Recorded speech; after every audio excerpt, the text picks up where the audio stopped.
Ectomorph, the long-distance hunter. Ever wonder why some people can eat anything and never gain weight, while others just look at food and feel heavier? That's not a fast metabolism. That's a 10,000-year-old survival strategy built for persistence hunting, where your body acts like a walking cooling system. The ectomorph isn't built to dominate. It's built to outlast. Lean frame, long limbs, minimal fat storage, a metabolism that burns fuel fast and doesn't believe in saving for later. Today, that feels like a disadvantage. But on the African savanna, it was a weapon. Because early humans didn't always hunt with strength. Sometimes they hunted with inevitability. You don't sprint. You don't ambush. You follow. The animal runs. You jog. It rests. You don't. And here's the strange part. The animal isn't losing because it's slower. It's losing because it's overheating. But you're not. Because your body is designed to dump heat faster than almost anything else on land. High surface area, low insulation, less internal heat buildup. So while stronger builds burn out, you just keep going, step after step, until stopping isn't an option anymore. That's the advantage. Not speed, not strength, inevitability. But there's a cost. You don't store energy well. No reserves, no backup. Which means survival wasn't about power. It was about precision. Ever feel like you overthink before acting? That's not a flaw. That's your edge. When mistakes are costly, your brain becomes a precision system. You think ahead, so you don't waste energy on the wrong move.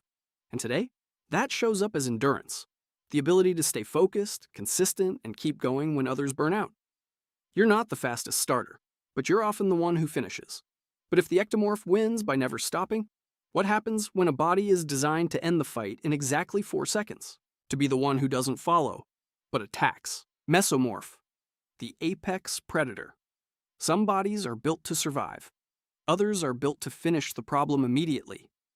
The mesomorph isn't designed to last forever. It's designed to end things fast. Broad shoulders, dense muscle, fast twitch fibers that fire instantly, built for sprinting, striking, lifting, throwing, not steady effort, maximum output on command. And in the ancestral world, that difference decided everything. Because not every hunt was a marathon. Some were over in seconds. Imagine a predator that doesn't track for miles, but ends the hunt in a single leap. An opportunity appears. There's no time to plan, no time to pace. You either act or you lose it.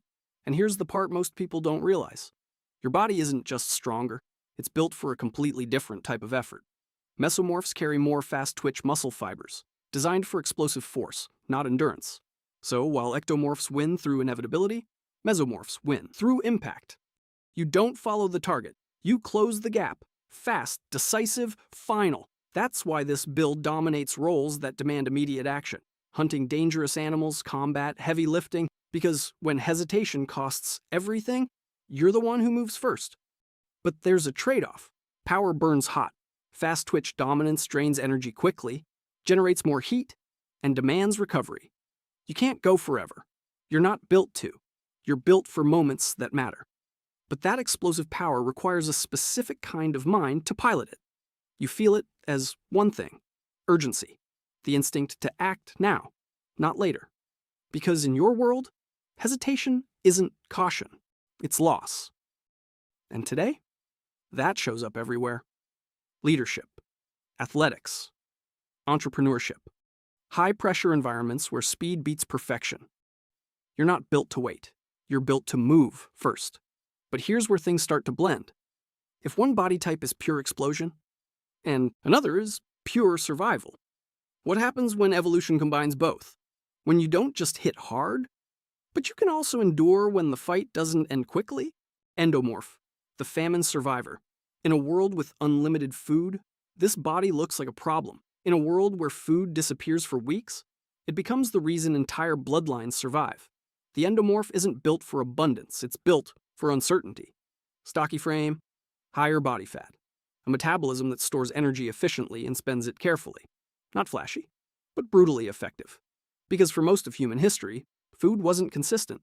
It came in waves. Feast, then famine. And here's the hidden rule your body follows. Save everything now, because later isn't guaranteed.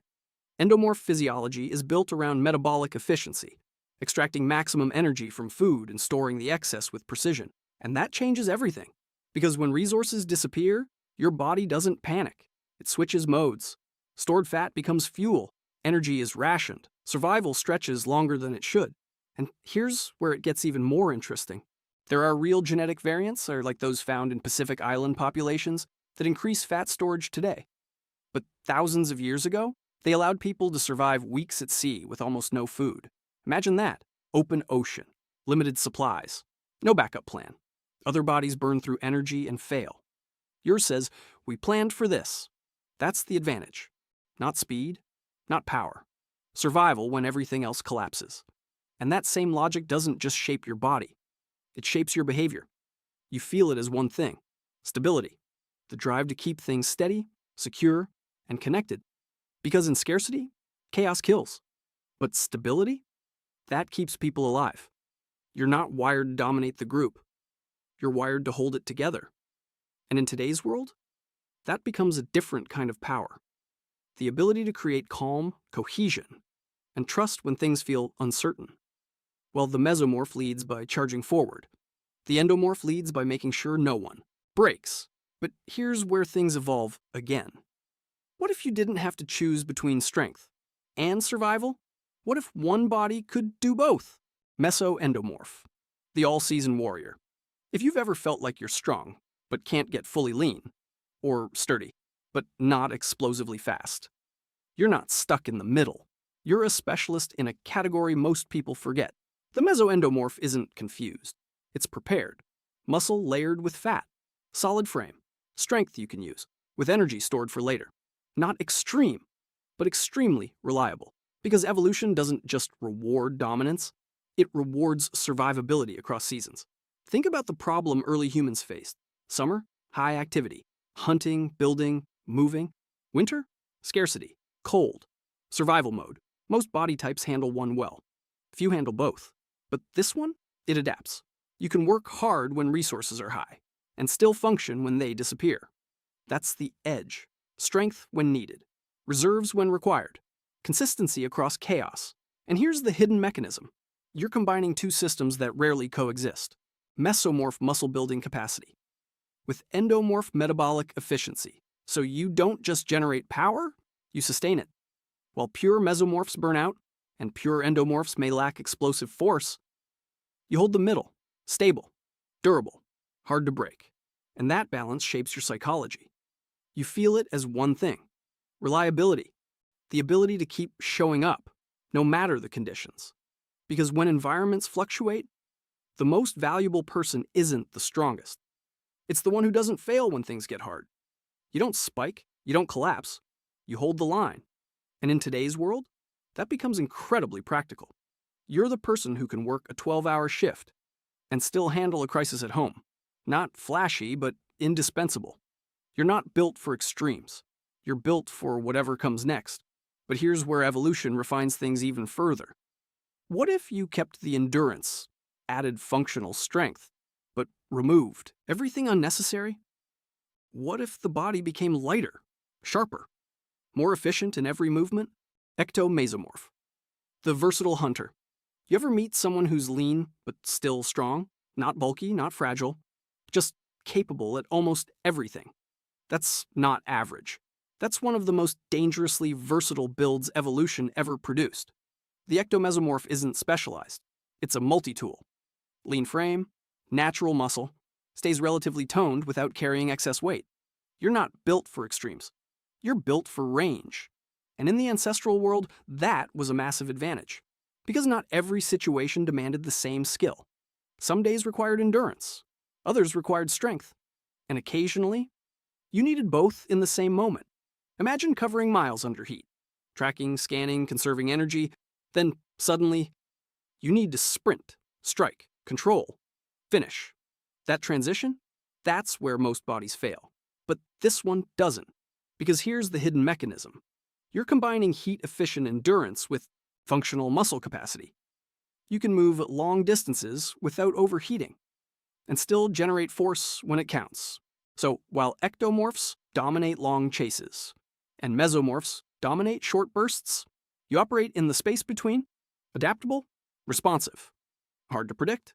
That's the advantage. Not being the best at one thing, but being dangerous in multiple scenarios.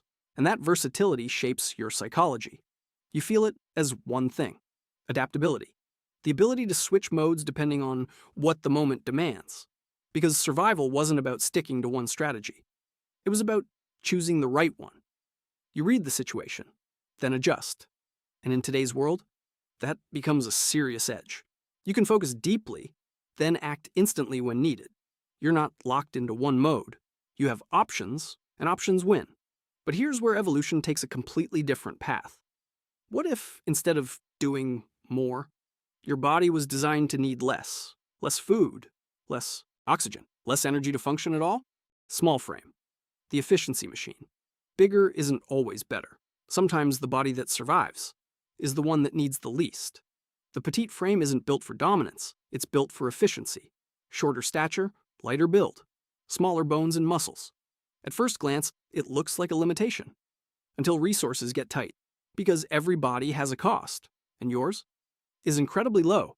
You require less food, less oxygen, less energy to move, think, and function. And in certain environments, that changes everything. Imagine dense tropical forests. Food is scattered, not abundant. You don't need huge meals. Small, consistent intake is enough. Or high altitudes, where oxygen is limited and every breath matters. Larger bodies struggle. Yours adapts. Because here's the hidden rule your body follows: survive on less and outlast those who can't.